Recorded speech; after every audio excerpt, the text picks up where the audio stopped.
છોટાઉદેપુર જિલ્લાના 6 તાલુકામાં ગરીબ રેશન કાર્ડ ગ્રાહકોને ખાંડ હજી સુધી 24 તારીખ થઈ છતાં પણ મળી નથી। છોટાઉદેપુર જિલ્લો આદિવાસી વસ્તી ધરાવતો જિલ્લો છે અને છોટાઉદેપુર જિલ્લામાં નસવાડી, ક્વાંટ, બોડેલી, પાવીજેતપુર, છોટાઉદેપુર, સંખેડા 6 તાલુકામાં અન્ન અને પુરવઠા વિભાગના ગોડાઉન આવેલા છે।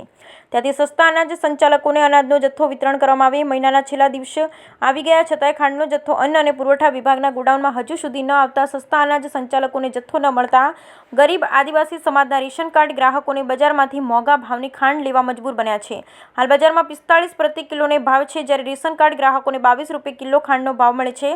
સરકાર આદિવાસી જિલ્લા માટે દર માસે ખાંડ એડવાન્સમાં અન્ન પુરવઠાના ગોડાઉનમાં આપી દેતી હોય છે, પરંતુ ટેન્ડર પ્રક્રિયામાં વાંધો પડતા સમગ્ર રાજ્યમાં ખાંડનો જથ્થો અન્ન અને પુરવઠા વિભાગના ગોડાઉનમાં ન આવતા રેશન કાર્ડ ગ્રાહકોને મળ્યો નથી। Bureau report Rehan Patel, Chhotaudepur. Naswadi godown ખાતે 42 દુકાનો આવેલી છે, તેમાંથી મારી જોડે જે ખાંડનો જથ્થો આગળના મહિનાનો અવેલેબલ હતો તે મેં ઇસ્યુ કરતો 36 દુકાનો ઓલરેડી હાલ ખાંડના વિતરણમાં બાકીમાં છે।